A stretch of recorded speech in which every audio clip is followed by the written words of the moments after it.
Welcome to the Microdosing for Healing podcast. I'm your host, Casey Garrett, and together we'll be discovering and learning from inspiring voices of healers, medicine keepers, and visionaries. Every episode, we'll explore the world of health, vibrant wellness, and natural medicine for a new era of human society. Welcome to today's episode. Hi, everyone. Welcome. Thanks for being here. So I'm super excited today to welcome our special guest, Sarah Salter Kelly. Sarah is a medicine woman, a guide, Canadian, and yes, and an author. And I'm super excited to share her with you today. So I met Sarah at a conference inside an auditorium, and I could feel, despite being indoors, this woman has a deep connection to the elements and the earth. And I just so appreciated her presence. And I'm really looking forward to the opportunity to getting to know her more personally, her personal story, and how medicine work has woven into her life and life story. So welcome, Sarah. Thank you so much for being with us. Thank you for having me. I am excited to get to share with your group and connect with you folks south of the border. We keep it interesting down here. We do. So thank you. I'd love for you to start just loosely, sharing with us your personal story, where you grew up, how you were introduced to medicine work, how it came into your life, and we'll flow from there. Sounds good. So I was born near the banks of the North Saskatchewan River in the city of Edmonton, Alberta. And my ancestors are of settler origin, some that came up through the States, some that came directly over from Europe, England, Ireland, Scotland, and Ukraine over the last 400 years. And so I have a very strong connection to the land that I am on here. When I was 16 years old, was the first time that I experienced LSD. So I left home at a really young age, which is another long story. But either way, at 16 years old, I was watching the sunrise coming down off acid in the downtown core of Edmonton, Alberta. I don't think I'd ever been to the downtown core until maybe a week before that when I'd left home. I went from the suburbs to this central city. And as I sat there and watched the sun come up and mused in my mind over all that had come to pass in my short life in such a short time period, I had this deep awareness that I would be okay. And I began to recognize the sensation of my own spirit. And I felt this and sensed this as the sun came up and marveled over it. I experienced so much wonderment of how could something so big be in such a small body. And then I think I realized that maybe my body was inside of the spirit. And so over the course of the next few years, most of the time with the intention to get fucked up, I experimented with LSD and mushrooms quite a bit. And then at the age of 18, I had this, I'll pause before I get there. Each time I would receive a really powerful teaching, even though, I might have been out at a nightclub, again, with that intention to shift my consciousness. But there were these really deep revelations that came to me that I would sit with and journal about, and I knew were teachings about who I was. So what I loved about psychedelics is that they gave me that opportunity to know myself in a deeper way. Completely different from alcohol, which was, the primary mode for most people that age. And in fact, at $10 a tab of acid back then, lasting for, over 10 hours, I thought it was a pretty good deal. Definitely worked with my budget at the time. And so at the age of 18, I had this awareness that a lot of what I was seeing and sensing was real. And I wanted to learn how to see and sense that without any substance in my body. And so from 18 to about 30, I didn't partake in psychedelics at all. And then I started going to the Amazon in my 30s to work with ayahuasca. And she is most definitely the medicine that then opened me up to experimenting with Wachuma and to working with psilocybin again. And so that's a little bit of the background. And in the time period when I wasn't using psychedelics, I was delving deeper into ceremony and ritual, following the earth-based traditions of my own ancestors. So learning how to work with the elements, learning how to be out on the land and praying, understanding how to create altered states without using any substances. So a lot of my practice was rooted in that shamanic approach to our own spiritual healing, using rattles and drums and song and sound to be in our bodies, and dancing and moving, and again, understanding how to be embodied.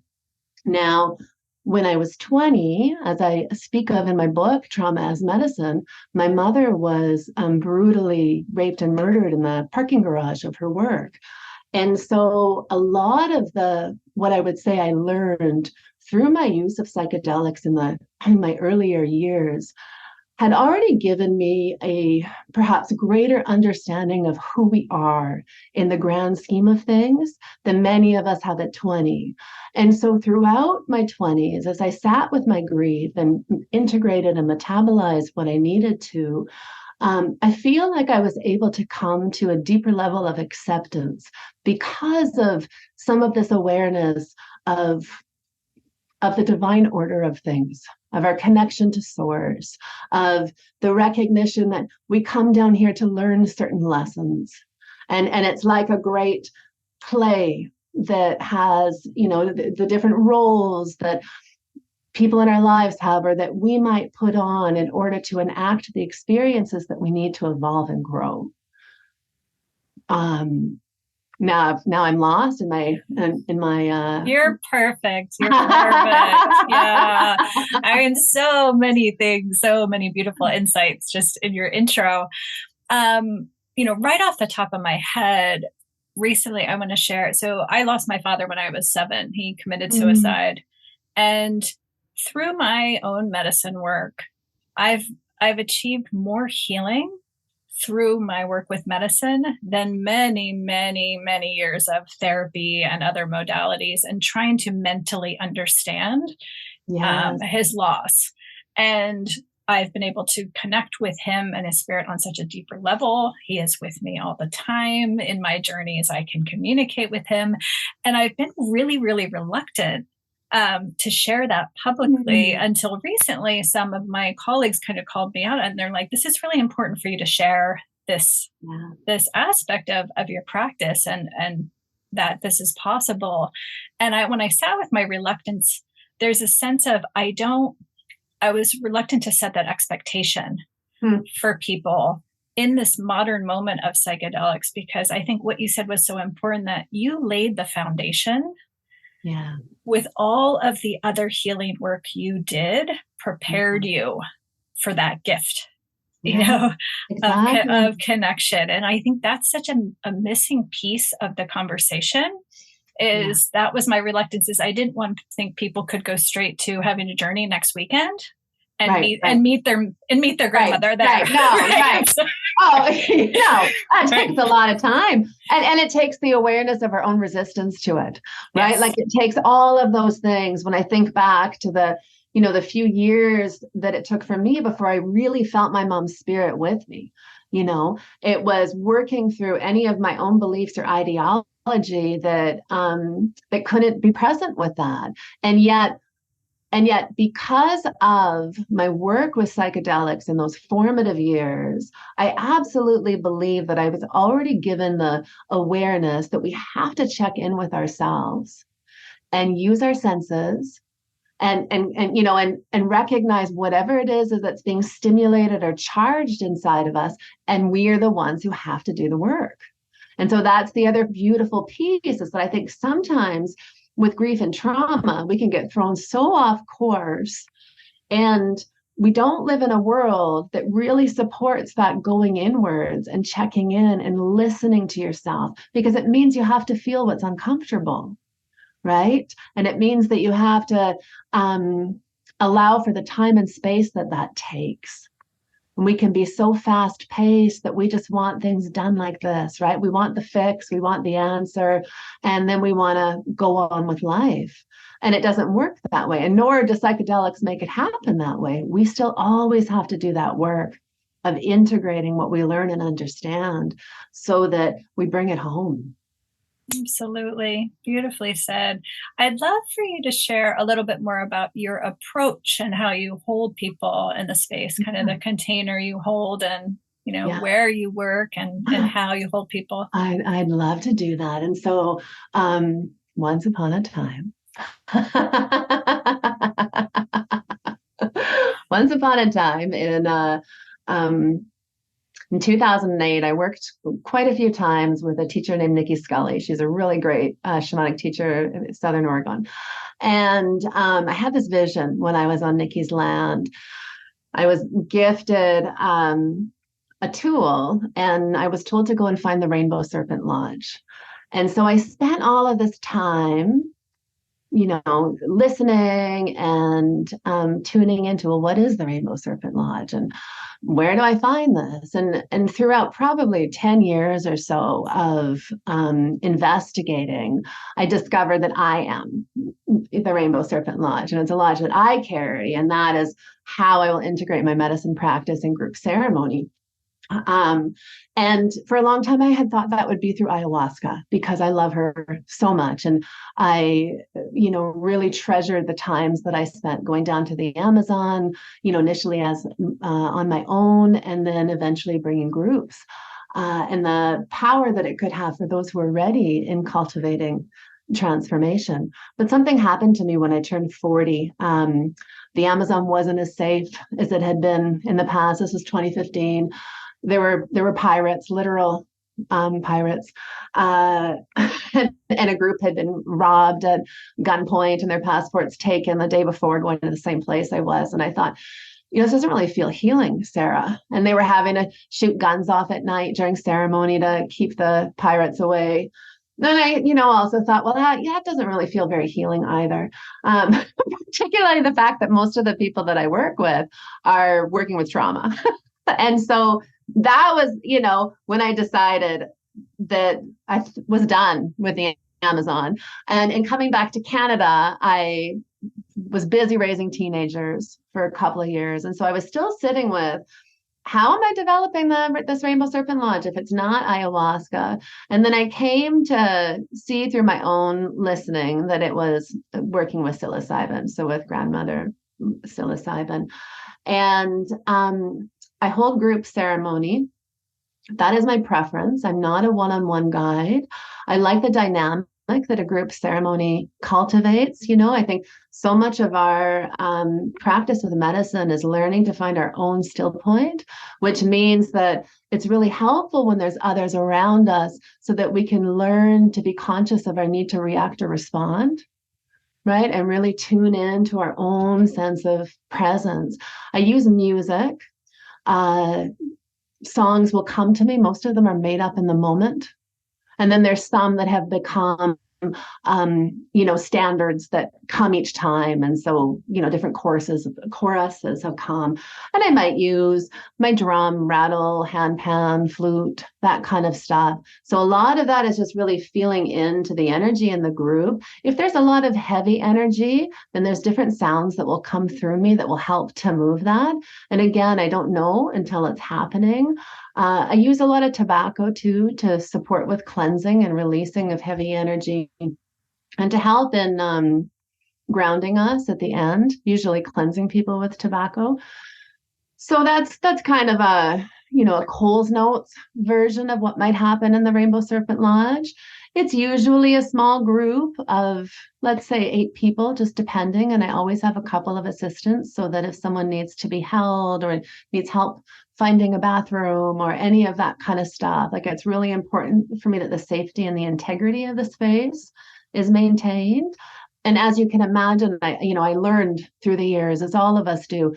I learned what to do by finding out through what not to do. And most of that happened in Peru. So So I'm very conscientious of where people are at as far as whether or not my work is a fit for them, because we are going to go into what's uncomfortable. And I do create a space that's loving for that to come forth, and it will possibly be uncomfortable. And so it's recognizing, like, what do we have to be able to manage that within ourselves? And in all truth, all any of us have is our breath. Our ability to hum, listen to the sounds, if we're feeling pulled off course, to help us ground, using a little bit of logic, recognizing that even if it's challenging right now, the ceremony will end. It's not going to last forever. So, and I love it. I love it so much that just seeing what can come together for people in that space. I had this woman about a year and a half ago, halfway through the ceremony, she sat up and looks at me and she just said, "Wow, that was really hard, Sarah." And it was obvious she thought it was done. And I looked at her and I said, and you've got it. We're about halfway. And just the look on her face. But she's come to every ceremony since. For the ones that I have done locally. And so, so it's just beautiful. It's beautiful to see people experience themselves and come home to who they are. We are able to really step into our medicine when we recognize that in ourselves, and we can see our bullshit excuses and the way we might betray ourselves in the day to day. And because we have the felt sense of that with medicine, when we come up against that in regular life, we make the changes. So much there again. So much. Yes. I love what you shared about the group element, because I get that a lot. I'm very, very passionate about group work as well. I will do one-on-one work, but the magic of the group dynamic is amazing. And it's been something that's been so lost in our modern culture of the framework of Western medicine, which is the patient, I'm the patient. It's just a one-to-one relationship and I receive. When the participation of bringing your presence and your own ability to reflect and contribute with your own energy and your own presence, people don't realize they have that power within themselves. And it's after the group experience, they realize, gosh, I got as much by giving as I did receiving. It's that reciprocal movement of energy that you can't get in any other way. Absolutely. Unless you're playing music together or dancing together or sharing stories together.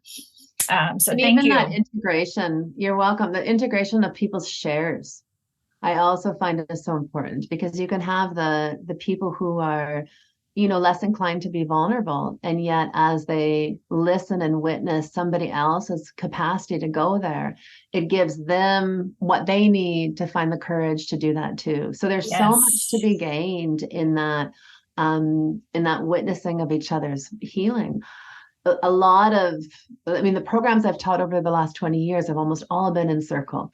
And so doing the medicine work in circle is just a natural component of that. And I've even explored more of like conflict resolution and the more restorative justice side, and done peace circle facilitation training.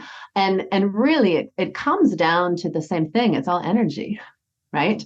And so learning how to address that conflict that can show up, be that within ourselves or within the dynamic of a circle, we can get triggered by certain people. So how do we still be with that, have our own process, and maybe be curious about what can happen that's different than what we've imagined from our own projections? Life school. Right? Yes, pretty much. Life school with a little bit of mushrooms and a rattle. Right. The other thing you mentioned that I think is so important that people know is once you are brave and courageous enough to step into and through that discomfort for the first time, it gets easier and easier as you gain more confidence. I see this so much in our groups. We always have beginners who are just starting medicine practice, and then people who've been practicing now for a couple of years.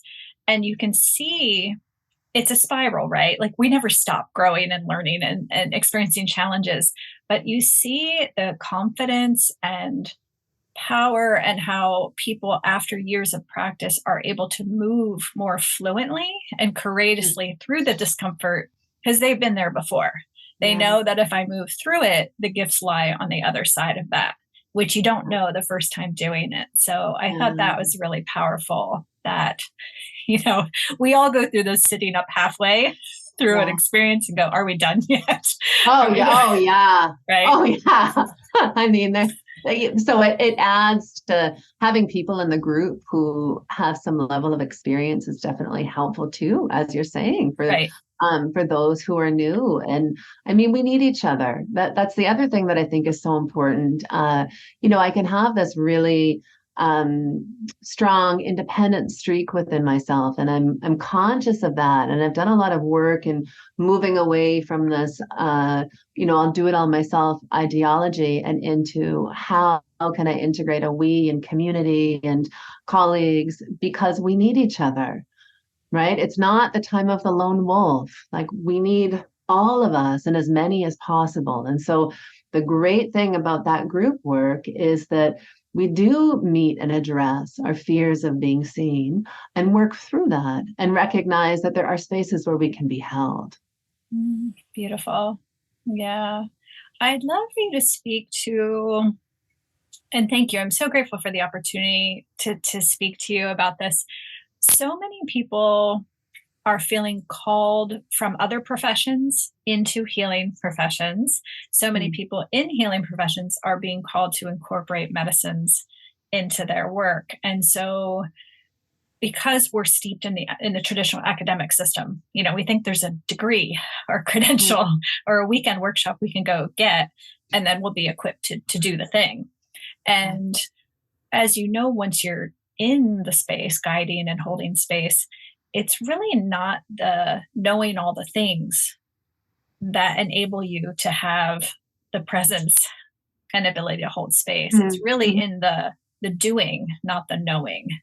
So yes, I'd love for you to share your thoughts on that for those people who are called in that direction, what you think are the most profound traits that people can cultivate that will enable them to be a good guide and space holder.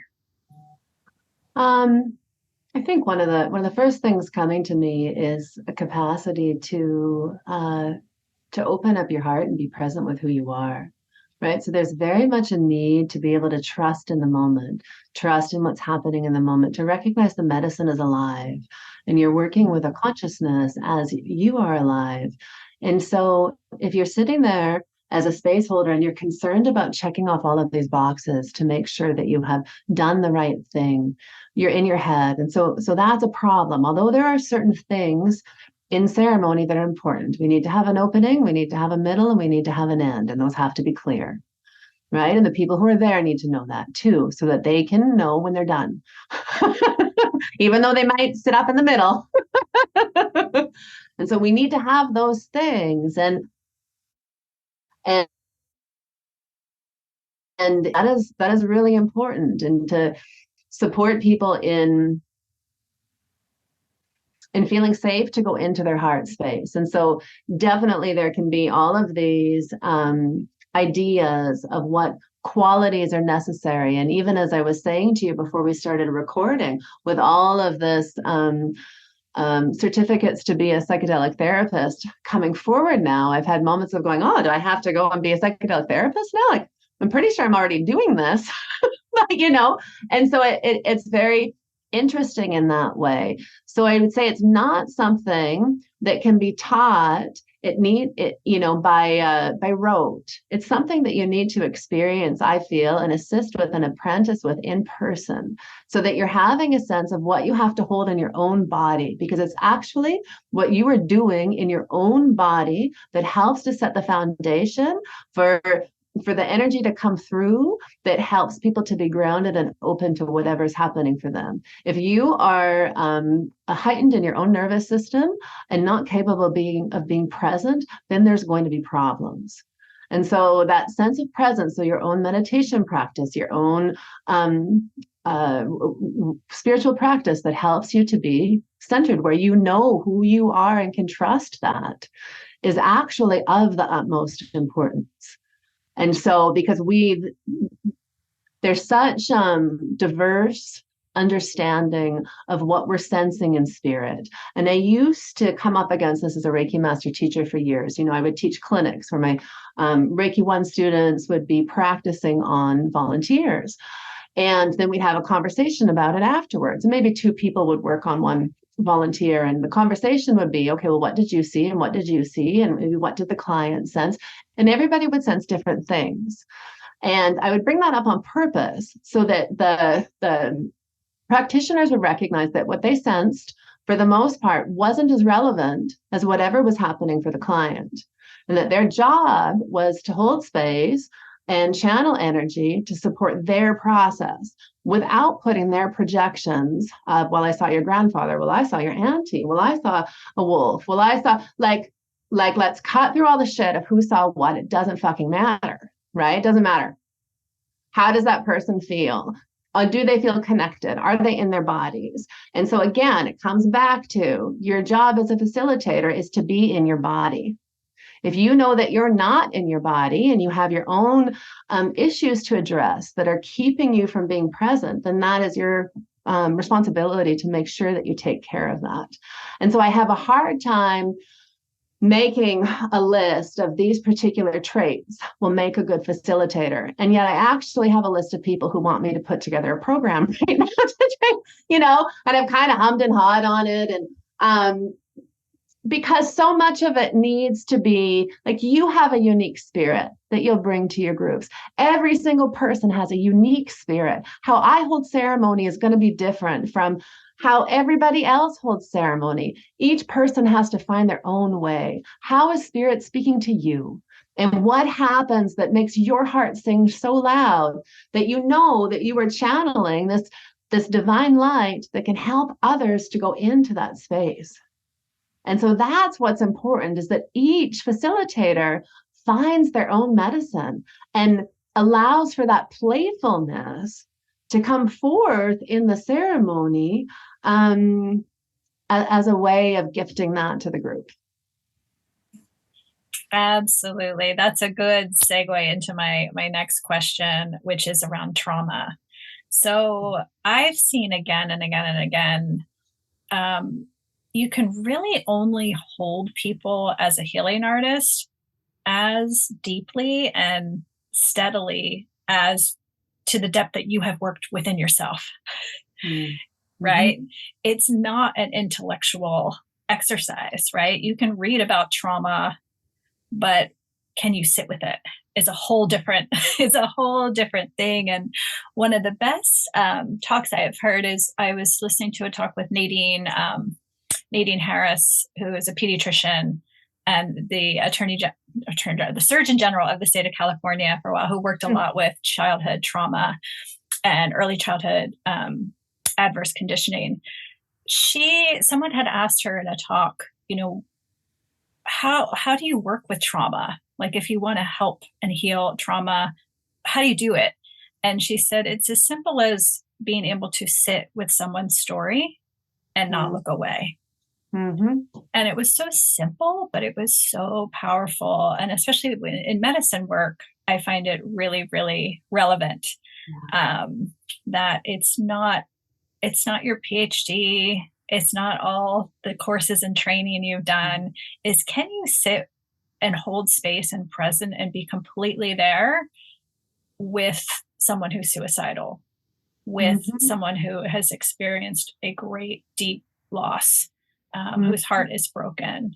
That's the medicine, right? Fix it, right? Without needing to fix it or make it better for them, or because what will happen is that they'll sense that in their own nervous system, right? They'll sense that, and then that most likely will shut them down. So exactly, Thank you for that. It is that place of, can we sit with each other? Can we bear witness to somebody else's suffering? And simply through the act of deep, compassionate listening, it does bring forth healing. It does lessen the load that they're carrying when they feel heard.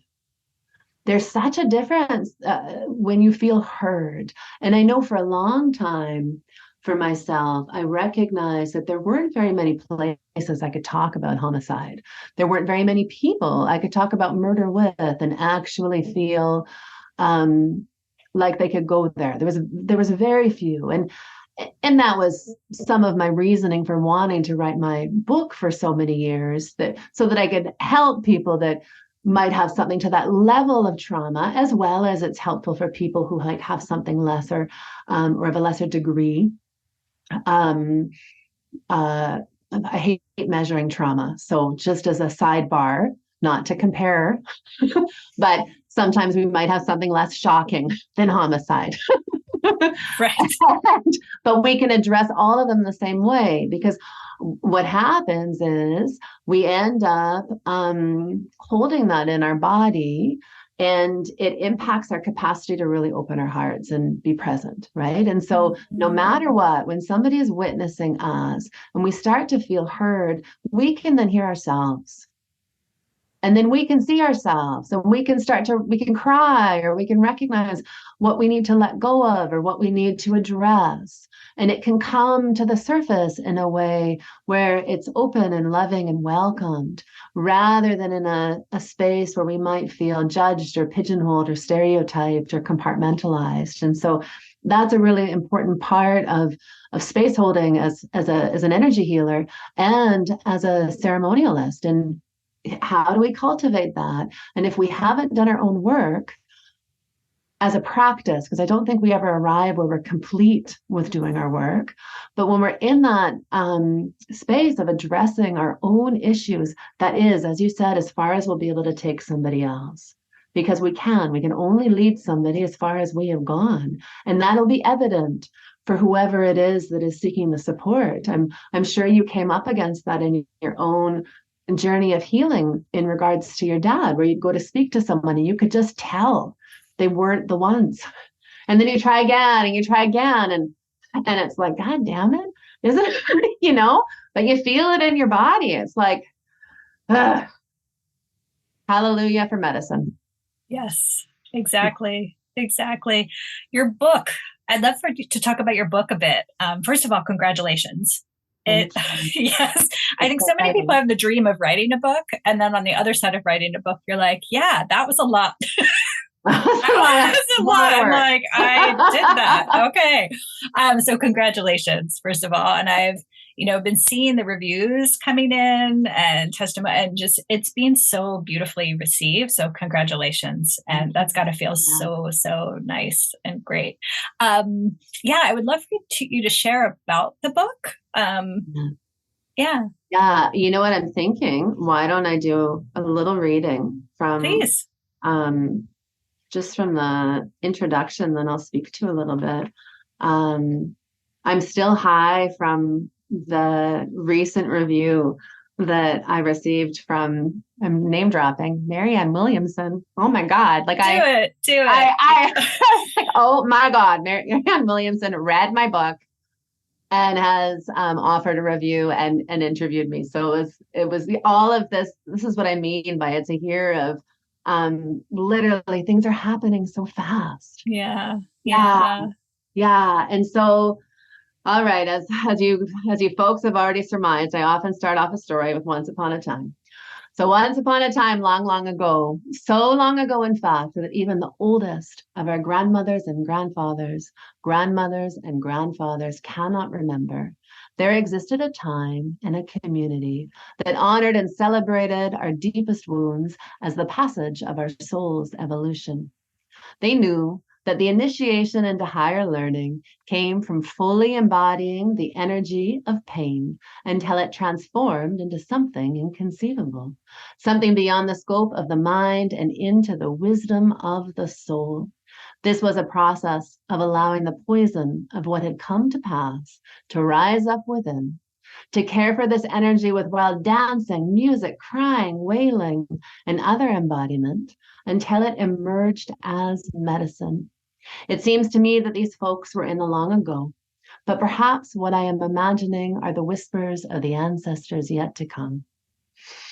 The ones who know that what the underworld has to teach us about who we are and who we are becoming is essential. This is a book for those of you who are kin to these ancient future past ancestors, those of you who are tired of ingesting the poison of avoidance, denial, and spiritual bypass, and are ready to delve into the deep, dark territory of medicine making. This is a book for those of you who are hungry for more. And so this book was birthed through years of integrating the tragic homicide of my mother and applying meditation practices and journal exercises and ceremonies and a lot of my own inquiry as I was putting it together to create a tool that could be applicable for as many people as possible who want that do-it-yourself type of book of going inwards and really addressing our shit, without shining something up, without needing to make it look nice, but telling the truth about life can be really messy. And if we want to actually use fear as a tool and our triggers as a tool and recognize that we can metabolize trauma, there is a way to do that. And it means that we have to move into it. And it means we're going to get uncomfortable. And it means it's probably going to be difficult and challenging, all of which we've spoken of in reference to medicine ceremony, which is one of the reasons why it's such a great tool. And so if we get to determine what we do with what has come to pass. So we can't change what happened. And that's not up to us. And as I stated earlier, I actually believe that what has come to pass, I came here to learn about. And so we get to decide what we do with it now. And so much of our power and our freedom is related to what are we going to do with it now? And so the book is very much this embodied practice of here's some stories, here's some journal exercises, here's some ceremonies, to really support you in recognizing who you are, what you're carrying, what it's related to, and how can you transform that into something that will actually cultivate medicine to feed who you're becoming and let go of the poison or the shit that's keeping you stuck. Beautiful and rich. Thank you. Yeah. Thank you. I am so curious to get your reflections on a specific topic, and I'll share some context first. So in our microdosing programs, we incorporate a lot of personal development practices, especially with microdosing. It can be so subtle and you need it to show up in your day-to-day life. Sometimes you'll see it more relationally than you will in feelings within at first. And so the kids notice something is up. Your dog notices something is up, your partner and spouse. So we work through many different topics, generosity, appreciation, gratitude. But the one that people get to and they go, wow, this one's difficult, is forgiveness. Yay, I knew you were going to say that. And yes, and people hit that one and they're like, shit, the others were so easy comparatively.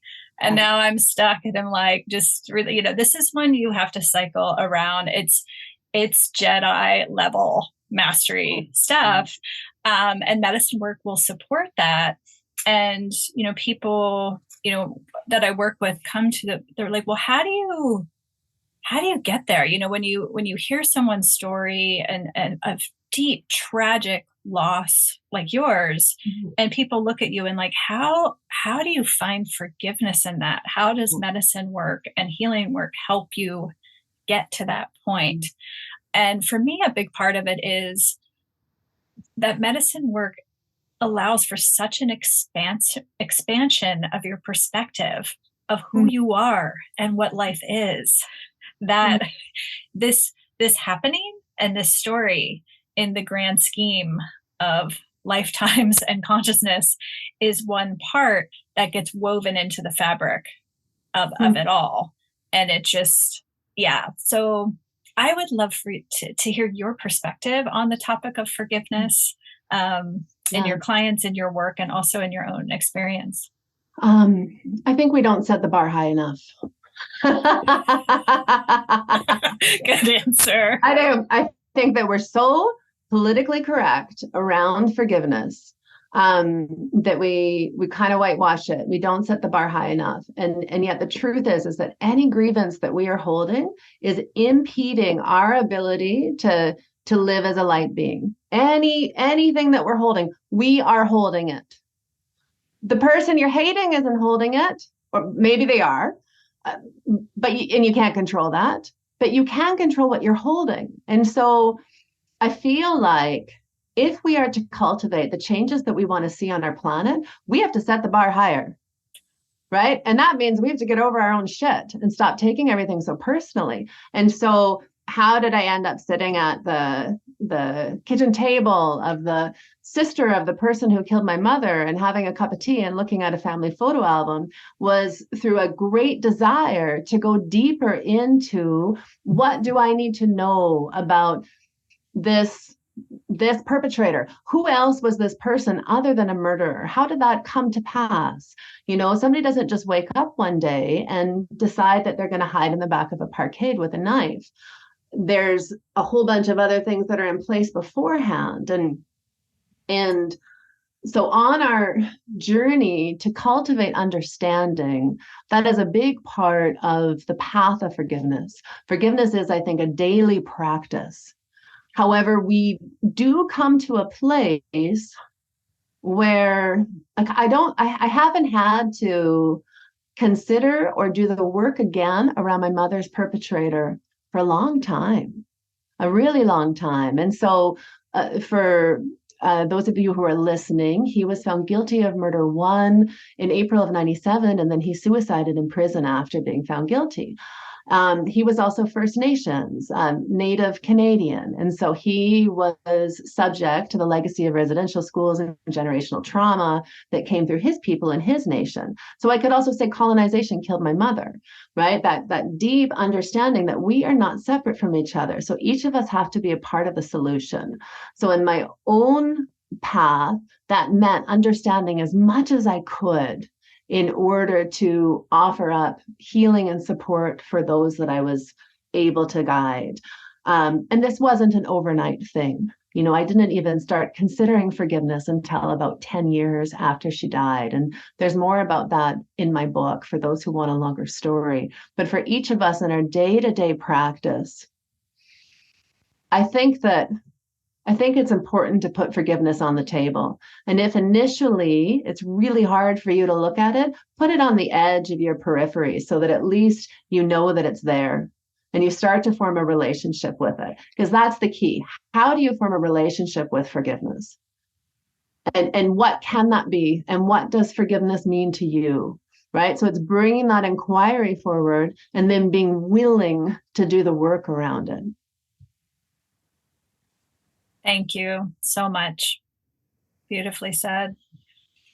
I'd love to, in the time we have left, I would love to get your thoughts on this current moment right now. You've been working with medicines for many, many years, as you said, and now as more and more people are becoming aware of it and its potentials and coming to it, at the same time, we're very steeped in the old paradigm, right? So we're in this very, very beautiful time where we're stepping into a new paradigm, but we're still in the old and working within the structures of the old. So I would love your thoughts and perspective on what you envision moving forward, how you would love to ideally see medicines being incorporated into more of mainstream society.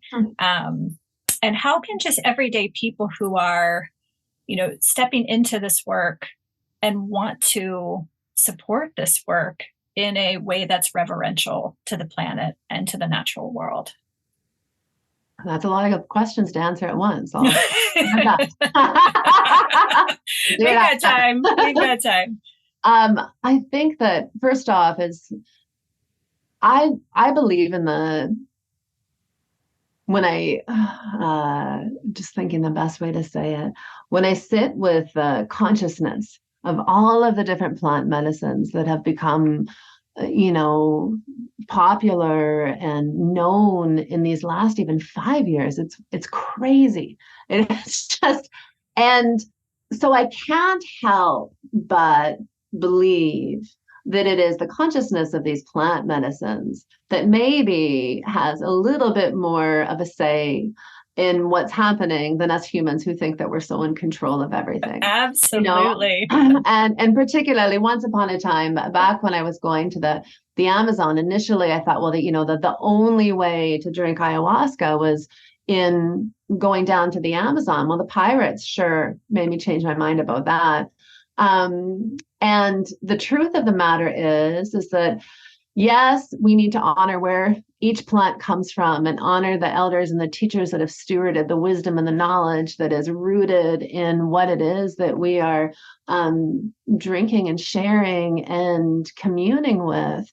And they have a consciousness of their own. And so in respect for that, they're making their way everywhere. There's no stone unturned, right? And so I think that our society has created such a story of fear around psychedelics that it will take some time before there can be a regular use of them by the general public or population that we can kind of come to terms with. I was reading an article yesterday just in regards to psilocybin in Canada, and somebody posing opinions from different points of view as far as just about the war on drugs and about what will happen if it's if the average everyday person is able to use this without any safety measures. And again, I believe that going back into my own initial use, it initiates a wisdom within ourselves. And we are then able to become our own authorities and our own sovereign beings and make those decisions and determine for ourselves what we need, because it activates wisdom inside of us. It helps us to clean our bodies out, where we're much less likely to put garbage into our body because we are so conscious of the sensation and the feeling of what goes into it. It aligns us with a higher frequency and vibration. So I believe that as the laws shift and people do have an easier access to it, there'll be a bit of a pendulum swing like there has been in Canada with cannabis being available.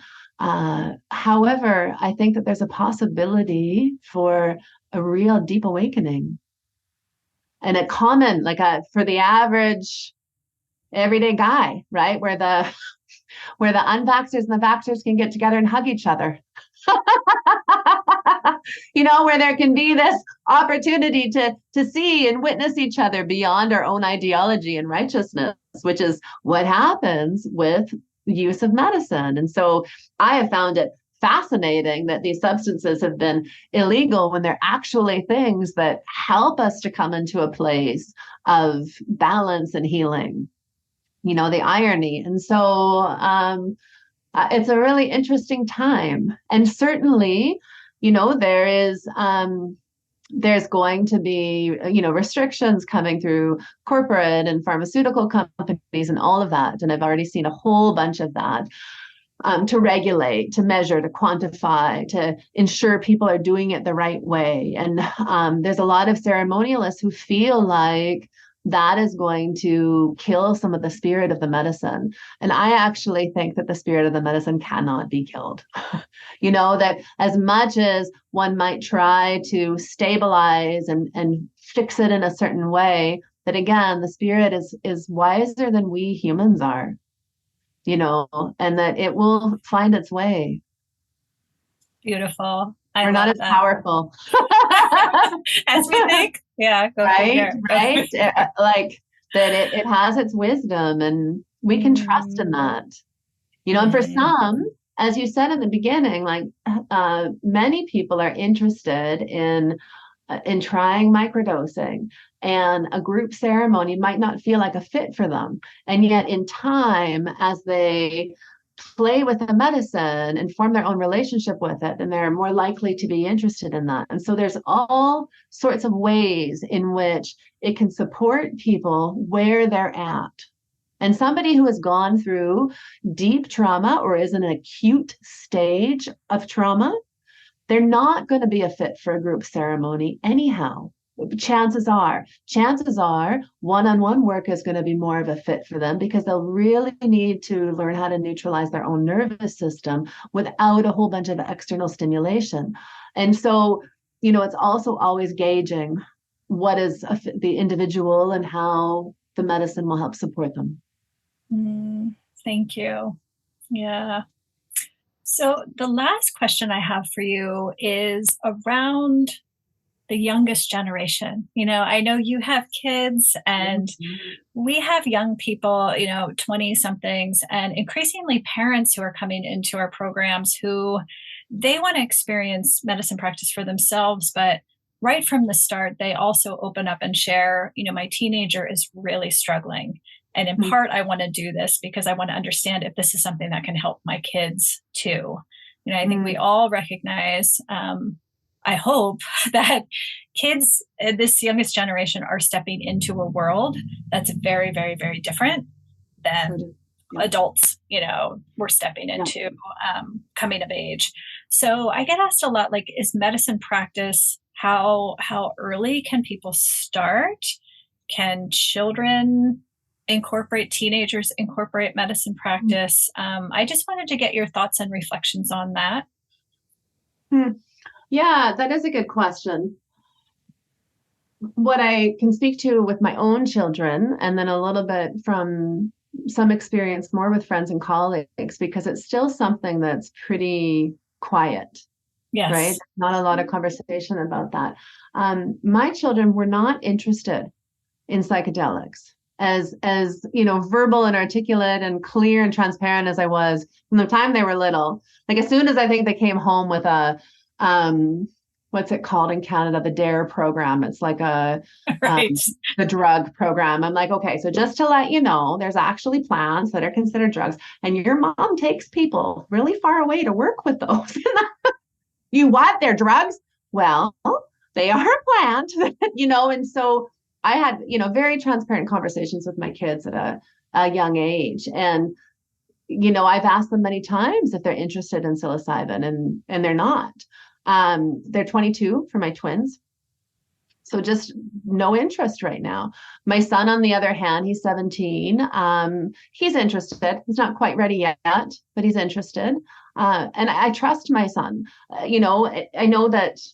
So I think that an important piece is how rooted the young person is in their own being and in their own sense of self. Yes. Right. And I speak to this too, because as a teenager, as I said, I was using a lot of LSD. Well, my brother was also using a lot of LSD, and he ended up being diagnosed with schizophrenia and later hypomanic, and has been with mental health challenges from the time he was a teenager. Now, he was also on an antidepressant beforehand, Ritalin, which quite likely had a counterindicative effect with some of what he was using. So I am very respectful of mental health. And I think that that is an important place for all of us, not to, to think that this is a big hero tool that's going to come in and fix everything. So the person themselves needs to prep. And so most definitely, microdosing is a way to start, and with something like psilocybin, where they can have an experience, sit with it throughout the day, journal, make note of whatever it is that's showing up for them, and have an open conversation or dialogue with whoever's supporting them. So I think that if it's a teenager, they need to be in a space where they are willing to take responsibility for themselves, right? Where they're willing to be an active participant. They have to be participating in it, right? And that, and then it most likely can be effective. But because And this is some of the reasons why my daughters have an aversion. There's so much stimulation all the time coming at the younger generation.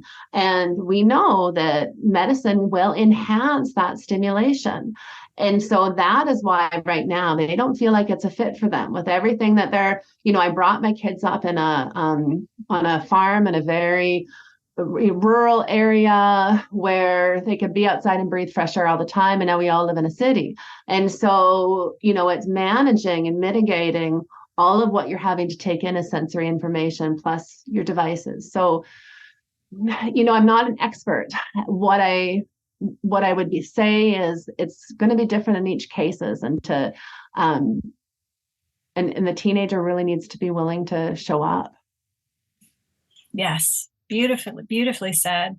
So many of our colleagues, when I talk to guides about how they came to medicine practice, a lot of them say, I used psychedelics as a teenager, and I realized I needed me. I really needed me when I was a teenager and in my 20s, because I was so, yes, they were deeply profound and healing, but they were also very destabilizing.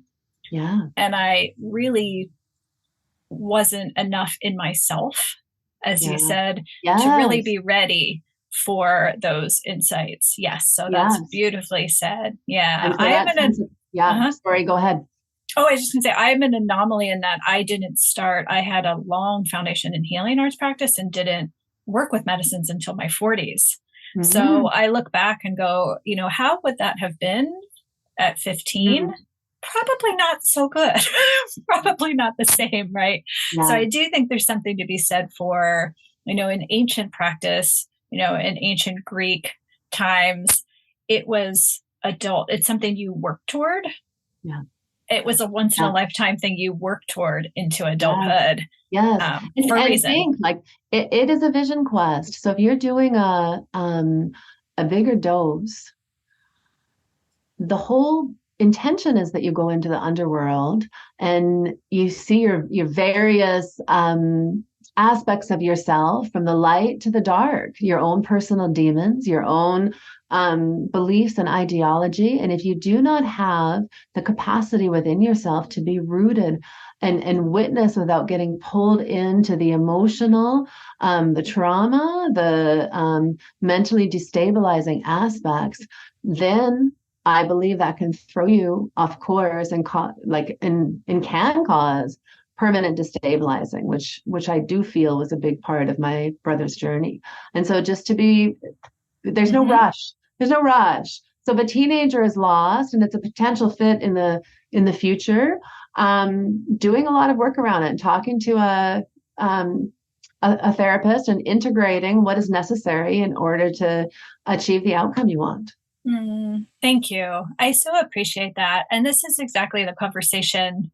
There's so much in the media right now about it's 10 years of therapy in 1 hour, and it's everybody. It's for everybody. And it's like, well, no, it's actually not. And it's really important we allow for this nuance. Mm-hmm. And it's we hear from the people who've been doing this work, and led hundreds and hundreds and hundreds of ceremonies, who have seen who was prepared and really ready for this. And that's really the essence of harm reduction, I think. Yeah. And being conscious of that, it's not for everyone, and being conscious of vetting your participants, all of that kind of stuff, right? It's just, that's a really important part of maintaining the integrity of practice. Mm-hmm. Absolutely. Thank you. Sarah, thank you so much for being with us and sharing so candidly and openly and tenderly. Really appreciate it so much. Is there anything else you'd like to share in terms of the future of medicine space? And also would love to know how people can find you. First off, thank you so much for inviting me. It was when I was at that conference that we met at, in some ways, because I think coming from a smaller area, I felt like a little country girl at a big city fair, where I was like, oh my God, look at all of this stuff. I had no idea that how much it had come out of the underworld, right? Or the underground. And so I just thought it was brilliant, or I do think it's brilliant. Some of my vision for the future in medicine ceremonies is I really feel like women in particular are creating a weaving together a web network of possibility through holding space for each other and offering up healing and transformation in ways that maybe hasn't been done on this level. And so I think that that's one of the really important pieces. I feel like there's a component that women are able to carry in stewarding and holding space for medicine, with ceremony, circle, and ritual that is really beautiful. And even watching, how earth-based traditions have shifted and changed in the 30 years that I've been practicing, right? All the young people that are, witches and so excited about these things. And I was like, well, nobody talked about that going back, And so I feel like there is such a heartfelt shift happening, and that we need to stay in our hearts to witness it, because it's going to be easy to, with the changes that are coming on our planet, to be misguided into assuming that there isn't space to be rooted in our heart center. And so the illusion of what is happening around us can take us out of what is important. Hence the need for medicine ceremonies. And so the more that I feel that women and men as well too, but for some reason I'm feeling called to speak about women right now, are connecting and holding space and sharing stories and song and healing together, that is offering up a possibility that is going to have a big impact on our society in times to come. So I feel like that's a really important piece right now, is to trust in that, to do your own personal ceremonies, have your own communion, offer up your offerings, your tobacco, your cornmeal, whatever it is for you in your practice, but as a way of giving thanks, to bring yourself out on the land in your own prayer and give thanks, to be really respectful and honorable of what you know is present. And that way, when all of these kind of chaotic winds of change come, you will be rooted in that practice and connected to that web of people who are helping to steward what changes are coming through. As far as finding me, I go by sarahsalterkelly.com, and that is the best way to find out information about events. I have a retreat coming up in May at a beautiful retreat center in BC, Canada. It's called the Sentinel Retreat Center, and there will be one mushroom ceremony in the 4-day weekend. And so for people who might be interested in that, there's a few more spots left. And I do one-on-one work through Zoom, so that's a possibility as well. And you can get my book on my website. And I love it when people follow me on social media or Instagram, and have a conversation. Yeah. Perfect. Beautiful. And can you purchase your book on your website as well? Absolutely. Yeah, you can purchase it through my website. Amazon might ship it quicker. However, I have lots. We like to support you. Yeah. Support. Amazon gives me $2. Buy it from me. On behalf of all authors, she's speaking on behalf of all authors out there who self-published. Please buy it from me. Thank you so much. I so appreciate you, and gratitude for being here with us. Yay, thank you. Thank you for listening to today's episode of the Microdosing for Healing podcast. Are you ready to take the next step? Please visit us at microdosingforhealing.com to access our free Microdosing 101 workshop. In it, you'll learn more about our diverse community, our supportive group programs, and discover if earth medicine practice might be right for you. See you in the next episode.